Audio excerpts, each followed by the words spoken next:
What's going on? Will Freeman, RevolutionaryLifestyleDesign.com, talking to you today about how to expand your income by expanding your comfort zone. This is one of the most important lessons in business. And next to your health, wealth should be your second most important priority in terms of time and energy spent, because money either solves or greatly improves every problem in your life, from better healthcare to better dating prospects to financial security to being able to take care of your family. There's not one problem in life that money doesn't help solve or solve completely. You might not like it, you might not like the way the world works, but that is how it works, okay? Unfortunately, getting wealthy isn't easy, otherwise everyone would be wealthy. You have to be extraordinary or extraordinary to get paid, meaning you need to do things that ordinary people don't do. Things like making 200 cold calls a day to strangers, asking for money, getting comfortable having uncomfortable conversations, or like I did, working in a call center making 400 cold calls a day. You don't have to be the smartest guy in the world or even in the room, but you can get to the top 1% in wealth by doing what other people won't. Top 1% in America is about $100,000 a year. Sales is scary, it's uncomfortable for most people, and maybe it is for you. Nobody got into sales because they wanted to be in it. I certainly didn't. I got into sales because I was an equities trader and those skills weren't transferable. And it was the only way that I saw, as a guy with a bunch of untransferable skills and being a college dropout, for me to make six figures at that time, because I didn't know how to start a business. If you want to know how to start a business, check out my article and video on how to start a service business. But I didn't have all that technology. I didn't have, in those days, the internet wasn't good in terms of the valuable content that's available today for free on websites and on YouTube. So my option was selling my way into a sales job, because that was the only way I saw to make six figures once I wasn't able to make money in trading anymore. And I'll tell you, it was a rough adjustment from having made $100,000 in a month and trading to making $100,000 a year in something I absolutely hated, which was selling people. And sales is uncomfortable. It's scary at first. Almost no one gets into sales because they wanted to. You can listen to Grant Cardone, the top sales trainer in the world, and he'll tell you that he hates sales. Okay, because he's honest. But here's the deal. That's where your advantage lies. Being willing to do what other people won't do. If you have a Mark Zuckerberg or a Bill Gates IQ, and you have wealthy families that will invest in your tech startup, and you can tap your network of Harvard alumni to invest with you and tap their wealthy parents, hey man, you don't have to go out and pitch people. Okay. But if you don't have all that, I don't recommend a product-based business or reinventing the wheel for your first business. I don't recommend a tech startup. I recommend a service-based business with high margins, high ticket sales, if possible, and going out there and selling people. Okay, that's your advantage, being willing to do what other people won't do. When you have balls and work ethic and you throw all your energy into that high margin service business, whether it's real estate or insurance or coaching, you're going to succeed, because you have to expand your comfort zone to expand your income. If you stay in your comfort zone, you're going to end up with the same income ordinary people have, because you're not doing extraordinary things. You're doing ordinary things. Okay. Ordinary things, working a job for $50,000 a year and going in and just doing what you're told. Instead, to do things that make you uncomfortable, like pitching people 100 people a day on your personal training business, in the supermarket, in Starbucks, in other gyms, on the street, in the upmarket Whole Foods, and wealthy areas near where the corporate people are getting out for lunch. Okay, when you have the balls to do that, you have the superpower of sales. And you are comfortable in uncomfortable conversations. The person you're pitching might be uncomfortable, but you're able to get comfortable in that situation. That's a superpower. Okay. And then once you can sell, you can make six figures in any service business, period, and be on your way to seven. A client of mine, a coaching client of mine, was taking over his parents' cleaning business whilst he was still working a government job. In their 20 years in operation, they had never made an outbound sale. Took me 3 months of pushing and sometimes kicking to get him out there pitching people in person. Okay, cleaning business is a fantastic business because everyone's a potential target. And usually, once a person gets a cleaner for the first time, they're hooked on it. They don't want to go back to scrubbing their toilets on a Sunday. And took me 3 months of pushing him and sales training and getting the pitches down and tweaking all the objections and giving him the 5 to 7 creative closes, okay? Because on average, it takes 5 to 7 closes to get someone to invest with you. And so we got him out there in the Starbucks, in the upscale mall, pitching people as they got off from work, pitching people at his job, going door to door in wealthy neighborhoods, okay?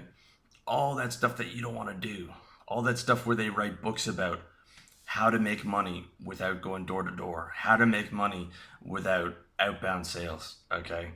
All that stuff that most people are unwilling to do, that they're looking for any way to work around. They're trying to spend money on online advertising, but they don't have the money because it costs $5,000, $10,000 a month, all right?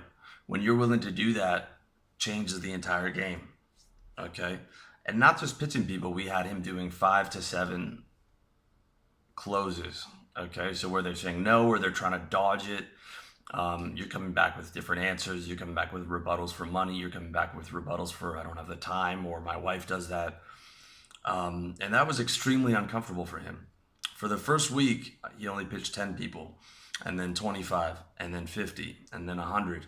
And in 3 months, he added 33% to his company's revenue stream, pitching part-time while working a job, okay? His company had been in operation for 20 years. He was preparing to take it over. While working a job, pitching part-time for 3 months only, he added 33% to the revenue of that company that had been in operation for 20 years. That's the power of this stuff. He was afraid, he was uncomfortable, but he did it anyway. And a lot of times he was demotivated. He did it anyway because dedication is the key, not motivation. It's not getting, if you have motivation, that's great, but that's a luxury. That's a bonus, okay? You can have motivation when you start a business. When you get deep into it, you're going to get demotivated sometimes. You know what? Doesn't matter. You're still doing your 100 cold calls a day. That's dedication. That's going to get you across the line. Might take you 3 years. Feels like Groundhog Day. You're doing the same thing every day. You know, slowly just grinding out, getting more clients. All right. But that's what it takes. That's what most people won't do. And eventually he got comfortable pitching people, just like I did working in corporate sales, and it became second nature to pitch. So we got his close rate to 1 for 25 on the low end and 1 for 10 on the high end in person, and 1 for 100 calling the phone book. Yes, the phone book. Okay, you heard it right. In 2019, still calling the phone book works for B2C. Okay, cold calling. When I started, I don't know, 2006 or 2007, they were telling me it's going to be phased out by the internet. It's 2019. My buddies back in Toronto are still working the same job, still doing their 100 calls a day. Okay, especially for B2B, I see at least for the next decade, cold calling is still going to be feasible, because in B2B, people working at their business, they're still answering their phones. Okay, will you be able to pitch the phone book 10 years from now? I don't know. But I know that if you have a cleaning business, you can pitch the phone book and you can go 1 for 100 on it. So this is the power of expanding your comfort zone, okay? Each of these deals netted him $150. His profit on it was about $100, minus the $50 he paid to the maid. And 100% of his closes became recurring revenue. Turns out the cleaning business is fantastic for client retention, because most of the clients hadn't had a cleaner before. You do a great job. They feel comfortable having your staff around. None of your stuff's getting stolen. And all of a sudden, you go from having to clean your toilets on a Sunday to having that done for you. And you're like, whatever, I'll spend the extra $300 a month to get this done twice a month to never have to do that. So it gets people hooked, and it becomes a need, and they have no reason to leave. So the average client would stay 5 years, okay? So my man was pitching people, he'd be able to pitch 1 for 10 to 1 to 25 people an hour, get a $150 deal, and have that deal become either weekly or bi-weekly for at least the next 5 years. Excellent business, by the way. Not sexy, not what a lot of people want to do, but that's the key. All right, being willing to do what other people are unwilling to do. Okay, so if you think you're doing everything right in your business, but you're still struggling, it's because you're not willing to expand your comfort zone and go out and get money. And if you think you're giving 110%, 100%, it's like the Navy SEALs say, if you think you're giving 100%, you're giving about 40%. All right, 100% is about 600 to 700 cold calls a day. I'm not telling you to do that, okay, but I'm saying you gotta, if you're B2B and your deal is making cold calls, 50 calls a day minimum if that's your full-time job, and that's not close to 100%. Okay, my metric when I was working in sales was 100 calls a day, but that was with maintaining current clients, going to client meetings, doing a couple hours of leads a day, as well as updating the CRM and keeping that really organized. So you can bang out 100 cold calls, and good ones, in maybe 2.5 hours. All right, that's it. The rest of the day you can do CRM stuff and leads, and focusing on the day-to-day aspects of your business. So if you're still struggling, it's because you're not willing to expand your comfort zone. If you have a B2C business where nearly everyone is a potential client, like for example, a cleaning business, B2C means business to consumer, you have 14 hours a day to pitch people on the street and in the phone book. Okay. If you have a B2B business, you have 10 hours, 5 days a week to be pitching. Okay. Because decision makers are in the office from at least 8 a.m. till 6 p.m., if not later. And a lot of the time, your best pitches are going to be from 8 till 9 and from 5 p.m. till 6 p.m., where the secretary is not in there because she's going to go home on the dot of 5 o'clock, blocking you from getting hold of the decision maker. And the rest of your time, you can be doing leads. Okay. If you're real scared, this is stuff you can level up to, right? But you at least got to be going out there and doing something every day. If you're B2B, if you're B2C, if you're B2B, you got to at least be doing something 5 days a week, and at least know how much effort you're getting, so you're not lying to yourself. That's the big thing. Okay, you are not tapped out at 40 calls a day. You are not tapped, or telling yourself some kind of BS like, oh, sales isn't for me, I can't go out and pitch people. That's not my style. It's no one's style. No one wants to do it. No one wanted to get in sales, okay? But it's what you do if you want to be able to succeed in building a business. And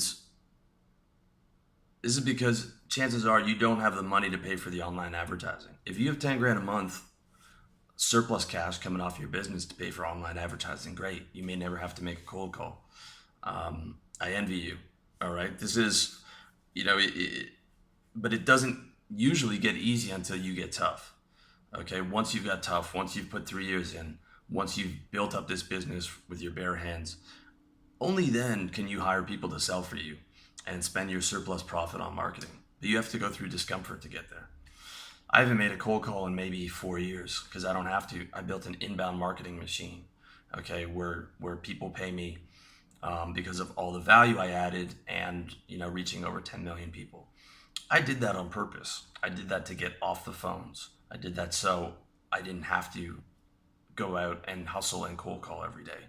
But I paid my dues to be able to do that. And I saved all my money, and I came to Thailand, reinvested in the business. Maybe in the future, I'll get guys pitching my coaching for me. But those days are over for me. Okay, I've got a marketing business too. I've got my guys cold calling on there. They're paying their dues. They're building up our business. Eventually, that business will probably be able to run solely on online marketing or on guys that we hire to do 50 cold calls a day for us. Okay, my life is much, much, much easier than it was 10 years from now. Ironic thing is I needed it to be easier 10 years ago, because I wasn't nearly as tough as I am now. Okay, so it's like the universe gives you a lot of stuff once you're already tough. Once you've saved money, once things are already going well, it gives more to you. But when you're really struggling, you have to put in more effort to get out of that homeostasis and get that snowball building up, so that eventually, you're pushing it up a mountain, you're going, across the top of the mountain on neutral territory, and then you're pushing it downhill. And all you have to do is just run behind it and make sure it doesn't fall off the track. That's the power of momentum, but you have to get tough and you have to push through discomfort to get there. So this is why Dan Pena will tell you that the number one characteristic of a successful entrepreneur is the ability to endure pain for long periods of time. And I would 1000% agree on that. But don't let it get you down, okay? At the end of the day, you're just talking to people. Remember, there's guys growing up in war zones right now. There's guys fighting in Afghanistan for $50,000 a year trying to not to get their head blown off. There's guys working, a billion people 12 hours a day in some factory for pennies, being treated like garbage, or living with terrible diseases. Okay, you can handle talking to people and offering value. You will get comfortable with it. Okay, you just have to go out and do it. So in summary, if you want to win in business, get out there, get uncomfortable, feel the fear, but do it anyway, and go get comfortable being uncomfortable. Your reward will be success and the most important skill in business, the ability to sell. And I hope you found that useful. Let me know what you think. Make sure to subscribe on YouTube. Make sure to ring the bell to get a notification. And if you want help in expanding your income, check me out, revolutionarylifestyledesign.com/coaching, or pick up my book, How to Sell, revolutionarylifestyledesign.com/products. And I will teach you everything you need to know. Much love to you, and I wish you all the best.